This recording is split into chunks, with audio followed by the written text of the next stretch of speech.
On December 18, 1994, Alison Botha was abducted near her home in South Africa. By the end of the night, she had been sexually assaulted, stabbed, and disemboweled, but somehow, she managed to live. After an ordinary night out with her friends, Alison Botha drove back to her apartment in Port Elizabeth, South Africa. But as soon as the 27-year-old parked her car, a man with a knife forced his way inside. The attacker ordered Botha to move to a different seat, trapping her inside her own vehicle. He then drove her car to pick up an accomplice. And it was immediately clear that the two men had sinister plans for her. When Alison Botha was attacked in December 1994, she was stabbed 30 times and nearly decapitated. Botha's captors, later identified as Frans du Toit and Theuns Kruger, took her to a deserted area on the outskirts of town.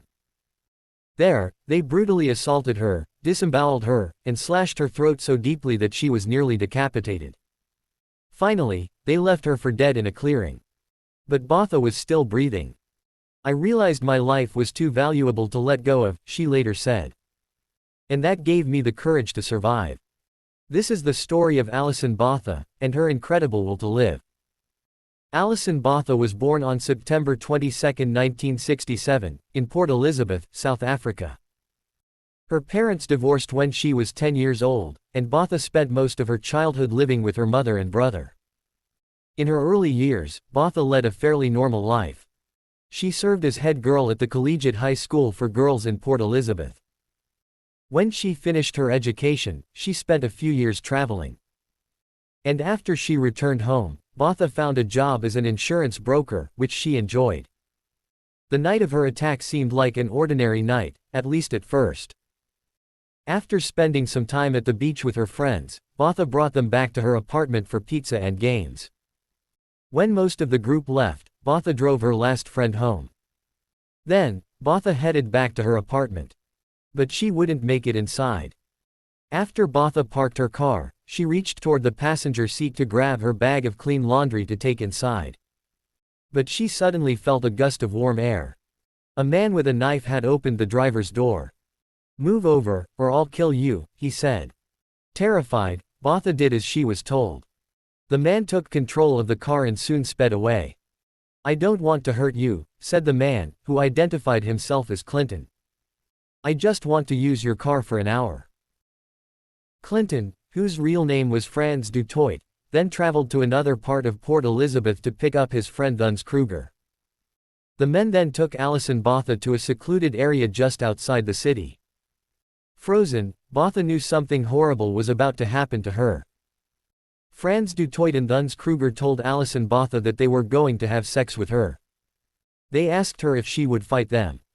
Clearly trapped and terrified for her life, Botha said no. The two men, who had a history of violence against women, both sexually assaulted her.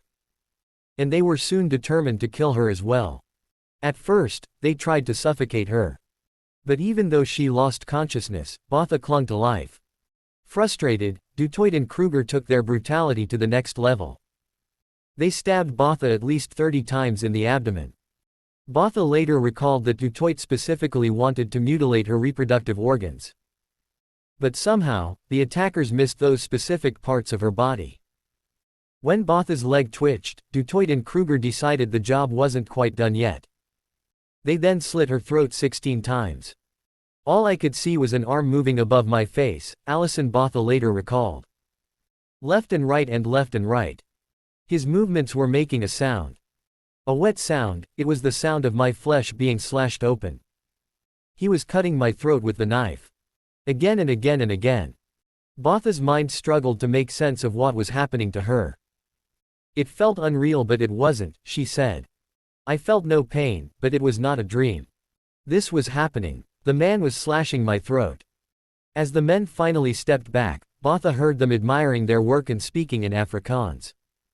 "Do you think she's dead?" one of the attackers asked.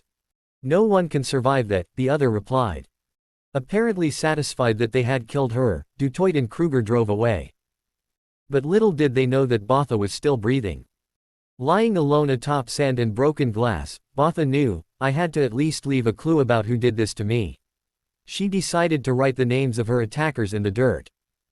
Then, beneath that, she wrote, "I love Mom."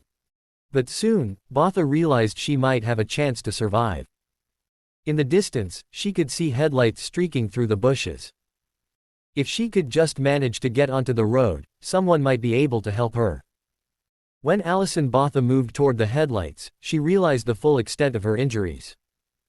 As she pulled herself up, her head started to fall backward, since she had nearly been decapitated.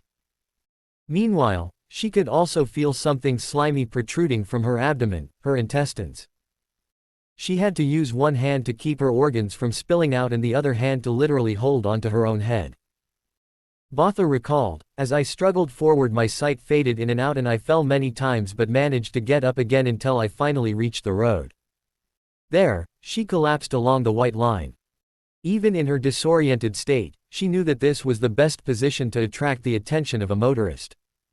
Fortunately, Botha didn't have to wait for long. A young veterinary student named Tian Eilert, who was visiting Port Elizabeth on vacation from Johannesburg, saw Botha lying in the middle of the road and stopped. "God put me on that road that night for a reason," Eilert later said. He used his veterinary training to tuck Botha's exposed thyroid back inside her body. Then, Eilert called emergency services for help. Alison Botha was rushed to the hospital, where doctors were stunned by her horrific wounds. One doctor, Alexander Angelev, later said that he had never seen such severe injuries in his 16 years of practicing medicine. Botha was on the brink of death. But she managed to pull through, and she also remembered everything about her attackers. She was soon able to identify them from police pictures while she was still in the hospital. This led to the speedy arrest of the Ripper rapists, as they were called in the press. The subsequent Ripper trial captured the attention of South Africans everywhere. Both Frans du Toit and Theuns Kruger pled guilty to 8 charges, which included kidnapping, sexual assault and attempted murder. They were both found guilty and sentenced to life in prison in August 1995. But after serving 28 years, both were granted parole in July 2023 and placed under supervision. On her Facebook page, Alison Botha wrote that, "The day I hoped and prayed would never come. When I was asked, 'How will you feel if they ever get parole?' my immediate answer was always, 'I'm hoping I'll never find out.'" From survivor to motivational speaker. Today, Alison Botha is revered worldwide for her motivational speeches. But even though the worst was behind her, Alison Botha still suffered from both physical and emotional scars from the ordeal. In order to recover, she decided that she needed to face what had happened to her. Alison Botha soon began traveling around the world, telling her story in at least 35 countries. One of the first women from South Africa to speak publicly about sexual assault, in both her home country and abroad, she helped inspire other survivors to come forward and tell their stories as well. "The attack has put me on this path where I get to travel the world and help inspire other people," said Botha. In 1995, Botha won the prestigious Rotarian Paul Harris Award for Courage Beyond the Norm, and Femina Magazine's Woman of Courage Award. She was also honored as Port Elizabeth's Citizen of the Year. Since then, Botha has written 2 books. In 2016, her survival story was brought to life in the movie Alison. And today, she's still considered one of the most inspiring motivational speakers in the world. But for Alison Botha, perhaps the greatest gift of all has been the birth of her 2 sons. During her attack, Du Toit had specifically tried to destroy her reproductive organs. That was his intention, Botha said, after the birth of her first child in 2003. Which is what makes this news so positive. Today, her story stands as both an example of human depravity and the strength of the human spirit. "Life can sometimes make us feel like the victim," Botha once said. "Problems and hardships and traumas are dished out to all of us and sometimes they can be divided very unfairly. Remind yourself that you do not have to take responsibility for what others do. Life is not a collection of what happens to you, but of how you've responded to what has happened to you."